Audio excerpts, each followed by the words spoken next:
Ready for dictation start. दुनिया आर्थिक मंदी के हालात से गुजर रही है, जबकि भारत की स्थिति अभी भी तुलनात्मक रूप से अच्छी है।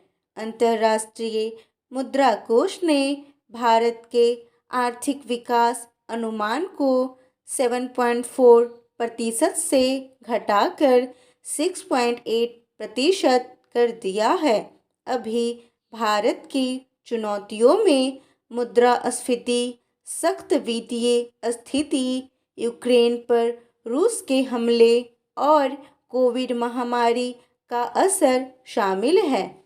इसके अलावा रिपोर्ट में कहा गया है कि ऊर्जा और खाद्य वस्तुओं की कीमतों के चलते महंगाई बनी रहेगी। सख्त मौद्रिक नीति का असर ऋण पर पड़ सकता है।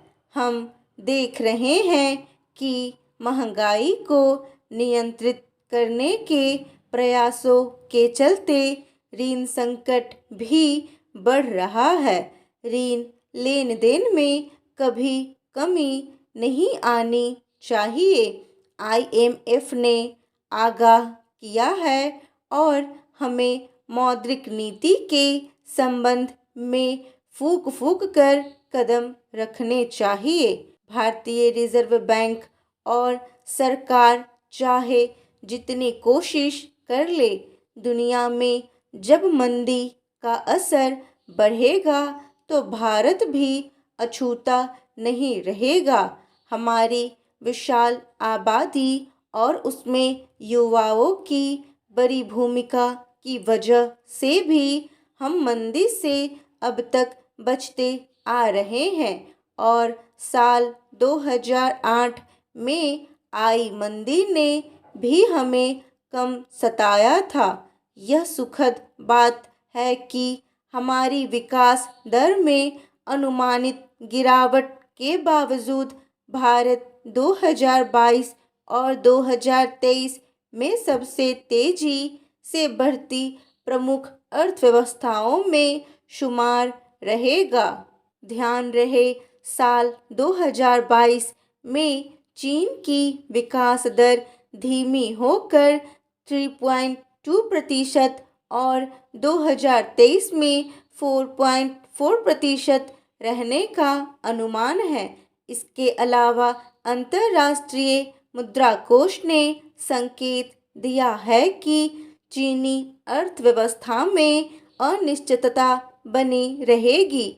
यह भी ध्यान रहे कि चीन सहित दुनिया में संपत्ति बाजार भी मुश्किल में है। आवास या संपत्ति बाजार जब जब मुश्किल में आता है, उससे जुड़े कम से कम 100 तरह के व्यवसायों पर असर पड़ता है। संपत्ति बाजार के मोर्चे पर भारत में भी कुछ असर होगा, लेकिन हालात बहुत खराब नहीं होंगे। जोखिम के पूरे आकलन के बाद अंतर्राष्ट्रीय मुद्रा कोष ने वित्त वर्ष 2024 में भारत के लिए पूर्वानुमान को 6.1% पर बरकरार रखा है। अगस्त में जारी भारत के आधिकारिक आंकड़ों से पता चलता है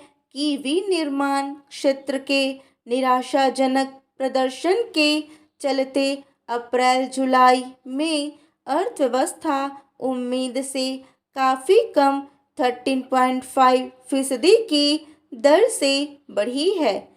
यह भी महत्वपूर्ण है कि विश्व बैंक ने गत सप्ताह साल 2022-23 के लिए भारत के विकास के अनुमान को घटाकर 6.5% कर दिया है, जबकि एशियाई विकास बैंक और भारतीय रिजर्व बैंक ने अनुमान घटाकर 7% कर दिया है। मतलब जब विश्व में 3.2% की दर से विकास होगा, तब भी भारतीय विकास दर दोगुनी रहेगी।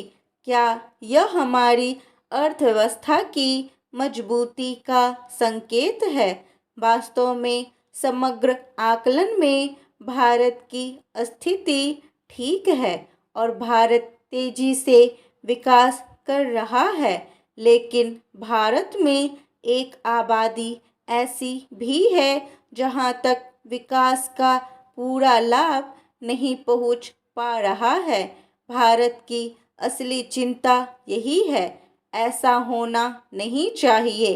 किसी की विकास दर आसमान छुए और किसी की विकास दर नकारात्मक हो जाए।